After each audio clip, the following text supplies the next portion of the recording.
Hi, I'm Alvaro Henrique. In this lesson, I'm going to give you tips so you can play the 6 Breves, the 6 short by Cesar Guerra-Peixe.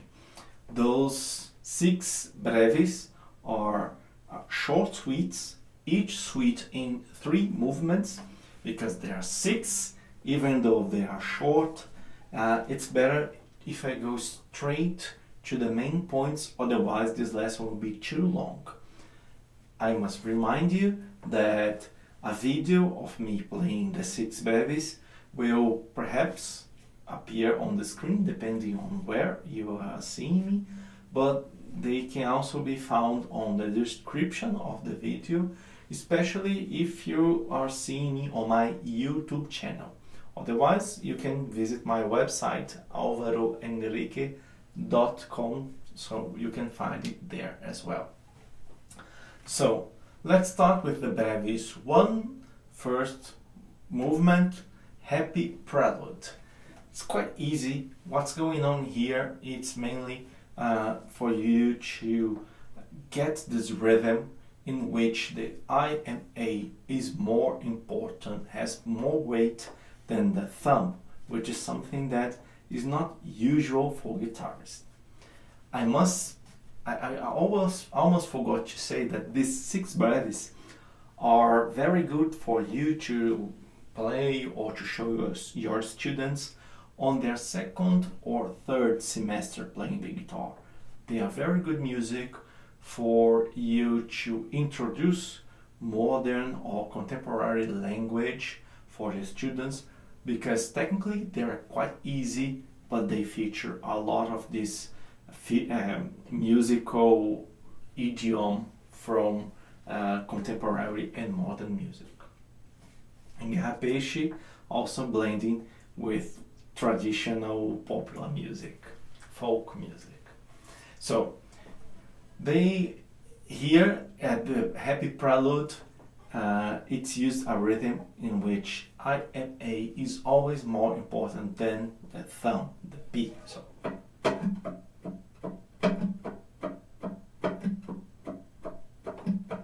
and we are used to play thumb stronger, so it's pretty much about that. How you can make this thumb softer? Very easy. You just play it, make a shorter movement, because if you do a shorter movement, it will sound softer, and if you make a longer movement, it will sound louder, and you don't need to use strength to make that difference. So just play very short movements with your thumb, and that's it. You are balanced.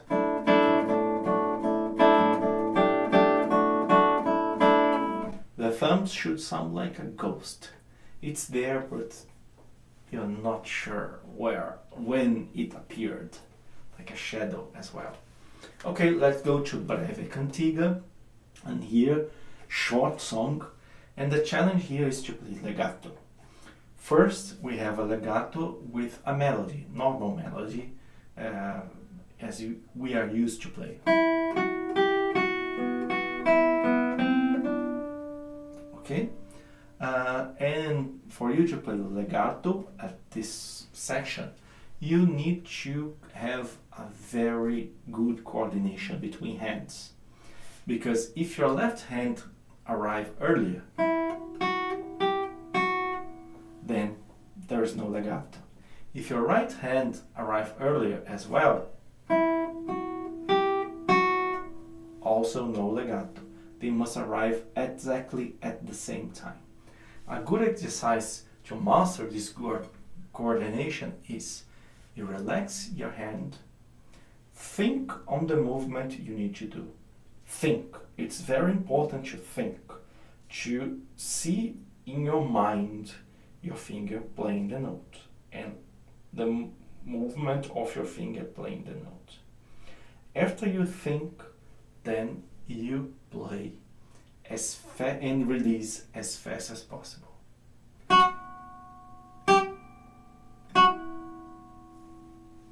It sounds totally non-musical.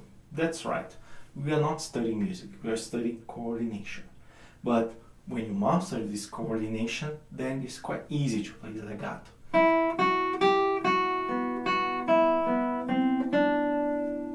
Okay? Then we have a melody with more than one note, with some intervals, and they use more than one string, and have to play legato.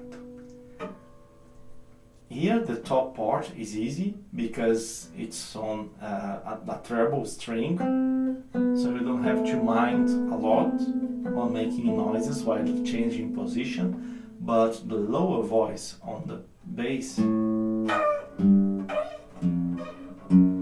if you don't be careful, it will scratch a lot. One easy way to avoid the scratches is change fingers. So instead of playing everything with finger 1 or 2 on the 6th string, change 1 and 2.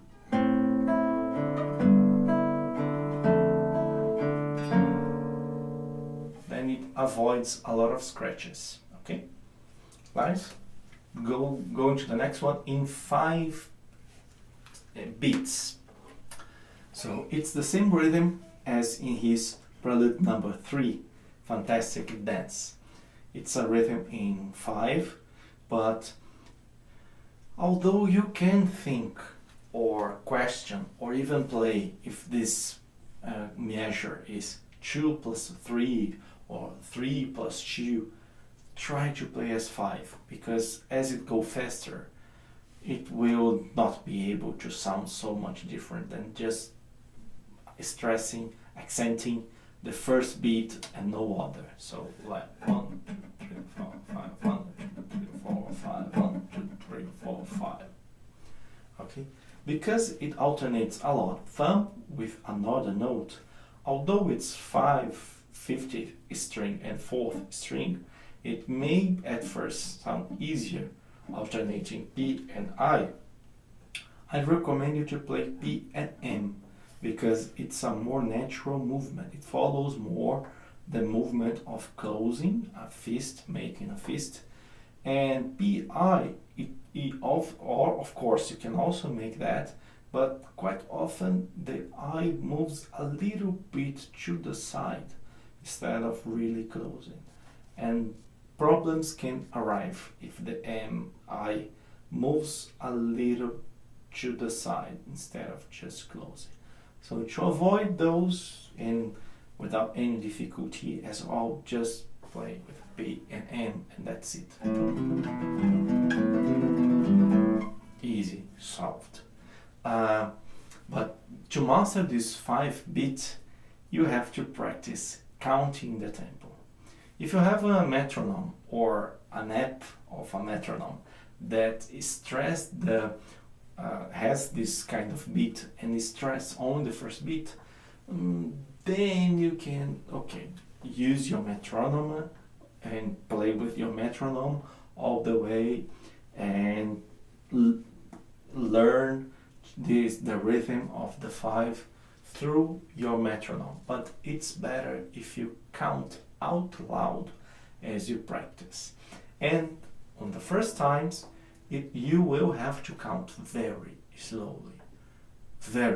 I'm saying something like 30, 40 beats on the metronome, very slowly. Something like 1, 2, 3, 4, 5, 1, 2, 3, 4, 5, 1, and so on. At first, when you start practicing, it will seem that you're playing worse, that you're taking a long time to learn that piece. But you see, once your brain really master how to play the beat, the 5 beats, then you will be able to speed up very fast, and you will have in your mind, in your mental image, musical information. And you need to store in your brain musical information. If when you think you're playing a piece, all you imagine are your fingers moving, and you don't know which measure you're playing, which notes you're playing or something about the musical form while you're playing, then you are not storing any musical information at all. And very often when you have this situation, you achieve a moment which you know it's not really perfect, but you have no idea how to improve, because all you could think of, which is how your fingers move, it's already done, and it really is already done. Or so you need to store also musical information, because when you know the rhythm, the beats, the note names, the musical form, you always have musical information on how to improve your musicality. Otherwise, all you can improve is your fingerality. So let's go to Breves 2. Ligaduras is slurs, this technique that everybody must master, but in a musical context. In a musical context of the 20th century. So it's a different harmony, but anyway, it's music. And first, by semitone, half tone, ascending, descending, then by whole tones, then minor third, and so on. You use all the movements, but also with some chords in between. And it's interesting to play those chords as slowly and free as possible, also to allow you some time to think on you're going to play next, concentrate, and go on. Quite easy. Natural harmonics is a very good piece that you could show your students on their first semester, because it's quite an easy way to introduce the natural harmonic, which is a very good effect. If you don't know how to play, it's very easy. You produce natural harmonics by just touching the string, but just really touching without pressing it. But it needs to be some special points. But I'll talk about this point later. You just touch the string, and it's even better if after you play, you take off your finger, and it sounds longer. If you keep your finger on the string, it will mute or damp a little bit. So it's better if you take your finger off. And the points where you find the harmonics are every point that divides the string in a natural fraction, natural multiple. So when you divide the string in two parts, you have harmonics. When you divide the string in three parts, and there are 2 points which you divide the string in 3 parts, here and here, the same notes, therefore, then when you divide the string in 4 parts, also in 2 places, and depending on your guitar, your strings, your technique, you can also achieve other harmonics. And they also have in different places, not only one, okay? But here Guerra-Peixe uses only the harmonics that you really need to know. When you divide the string in 2, when you divide the string in 3, and once when you divide the string in 4 parts. Harmonics are written in very different ways, and it can be confusing. Here he elucidates a little by mentioning which fret you should place your finger. So when it's in the addition, it's C12, then C7, C5. And he writes the note that you would achieve if you really pressed, not the note that you are hearing. So it's especially different here. Guerra-Peixe write this note as an A, because if you press here, it's an A, but what really sounds is not an A, it's a E. Okay, arpejando. This is a very good piece, especially for you, arranger, composer. Here Guerra-Peixe uses a very interesting effect. He keeps the right hand with the same pattern all along.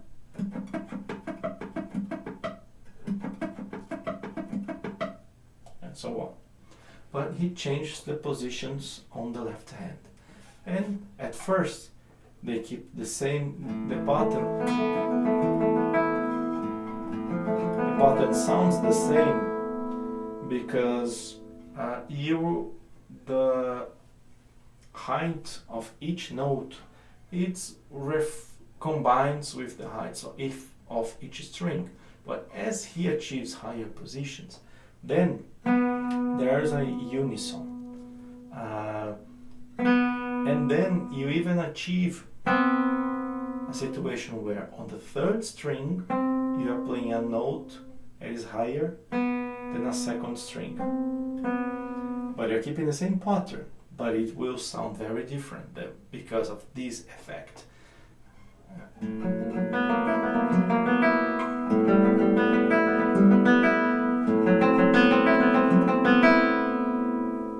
It's a very good way to achieve a different sound by keeping the same technique very easy way. So for you composer, for you arranger, if you want to achieve different kind of variation in chords, but very easy to play, that's a very good option. Let's go to Breves 3. Then Breves 3 we have 4 slurred notes. Beware that he writes the slurs, he also did on the previous piece, just like Julian Bream did. Julian Bream wanted to make a clear difference between legato and slurs. And to make that difference more clear on paper, when it's legato, he writes the slur as we are used to read. But when it's a slur, he uses a dotted line instead of a continuous line. Okay, the quattro ligadas is just that, 4 slurred notes. And you really should play the notes then, repeat it. Quite easy. Imperial, also a very easy piece. It's the same pattern that he uses in one of his ludicas. On the second page, he uses an accent. You can use a rest stroke to make that accent. I don't recommend that because the rest stroke will mute one string, and it's interesting to keep the harmony sounding. So one easy way to make that accent is just move the A, making a little longer movement, and then you achieve more strong sound without needing to use any strength at all. But if it's difficult for you, and if you face more problems making sure that you reach that string instead of other string, you can play a little bit stronger.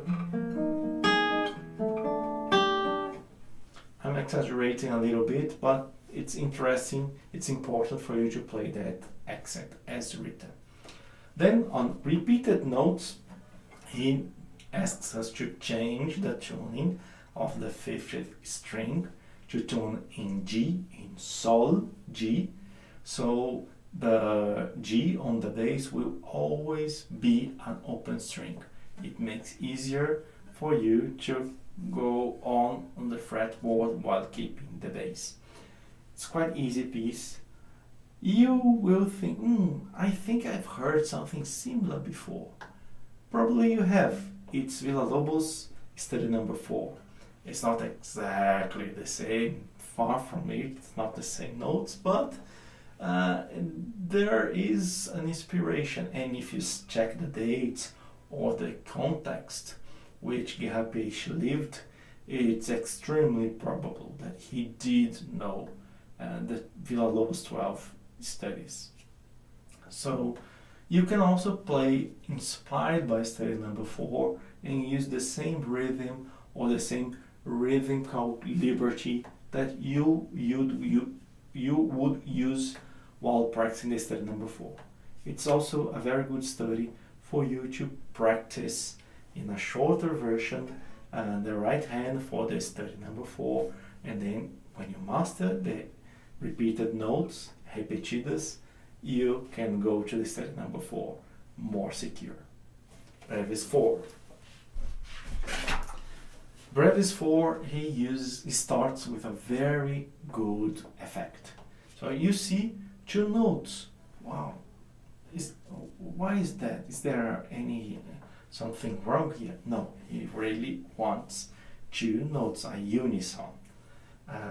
You have to play 1 note in 1 string with the E on the 2nd string and the E on the 1st string at the same time. That's the effect he wants to reach, and he keeps using throughout the piece. Okay? Another effect that he uses, very interesting one, he plays an open string and he wants to make a portamento to a harmonic. And it's very easy. You just play the open string, you touch the harmonic, and that's it. You don't need to do anything else. Only that. The very nice effect.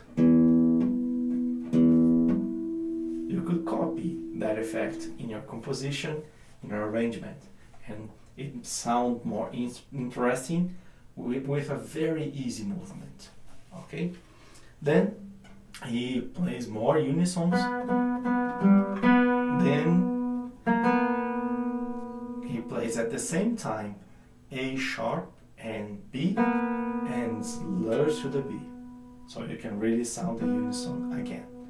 That's what this piece is about. Very easy, very simple. Let's go to the segundas, which is also a very easy piece. Not too much things to worry. No real new material here. Then we go to the thirds, which you not only play thirds, melodical thirds, but also harmonic thirds. Very easy. Just read the music, no much doubts you're going to have. Breves 5, the 4th is the same way, but there is a very important effect that you can learn. On the 3rd beat, he plays on the bass B and E. Then he writes our appoggiatura with the A sharp and D sharp going to a B and a E. You just play the A sharp and the D sharp and go to the B and E. You don't need to pluck anymore. It's better if you don't. Okay? On measure 8, he writes the same, but it's open strings. How are you going to do something like that? Well, you can play as if it were a slur. You could, of course, play here. But then, what should go next for you to keep your hand here? It's so much more difficult. Don't go there, man. Just play as slurs. Easy. Okay, 50th, easy, calm. Then on the 50th, on the end, last 4 measure before the end, you really have a glissando which you must play. You do the glissando and play the note. Check how it's written differently. He writes the notes in normal size, then other notes in normal size, and a straight line from the head of a note to the head of the next note. Then you have to play a note, do the glissando, and play the second note. It's best if you don't sound as a portamento, repeating the note. It's best if you make the glissando, and when you achieve that position, you immediately play. But you can also make the portamento as a way to be more expressive, especially if you want to make some agogic changes. So if you want to make a gritardando, for example, you can make more clear the portamento and even more prominent.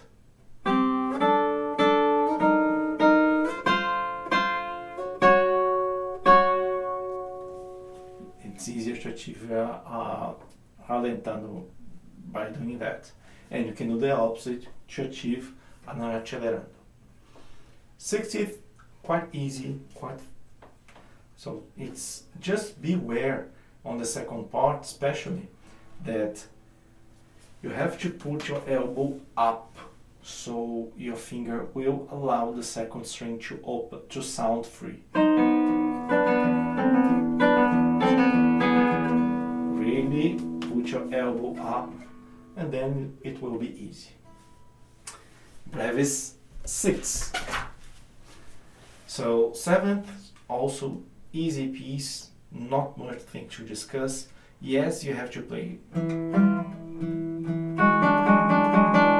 This movement is challenging. Yeah, it is the first time you play, but you know, if you practice a little while, it's easy. Then the octaves. We have that situation of playing legato, but here there are 2 notes on the bass. You won't be able to make that trick of changing notes, or it's not worth it. So you just have to realize that you have to live with some noise in these octaves. But you can take off a lot of noise by just playing the change of position more perfectly.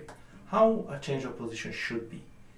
You start by playing a note, then the first movement you do is you release the string from the fret, but your finger is still on the string. That's first one. On the second movement, you take off your finger from the string. Then you really do the position change guided by your hand, especially your elbow. Then on the fourth, you place your finger on the string of the next note and then you play it. So it's a 5, you have to play 5, you divide that movement in 5 steps. 1, 2, 3, 4, 5. 1, 2, 3, 4, 5. And you can put a metronome to practice that, because the faster you do that, the more legato it will sound without noise. So you can taka-taka-ta, taka-taka-ta, taka-taka-ta, taka-taka-ta, and speeding it up so you can master. But for me it's very difficult to play it without any noise at all. You can give me some tip if you know some way to do that. You can write in the comments. And the last one, successives, is a summary of all we have seen. So if you achieved here, you practice the other breves, then it's quite easy for you, the successives. I really hope you enjoyed the piece. That 6 breves, it's very interesting, especially for you, composer, or for you, interpreter, that wants to get into that language of modern music, but without some challenging technical piece. And for you, composer, for you, arranger, it's especially important because it's a very short piece with a lot of very good information, very good effects for you to master that you can use in your next composition, on your next arrangement. And it's one only edition. You have to buy only one thing, very few pages, so it will take you very little time to understand what's going on and check how you could use the same effect on your next work. Have fun.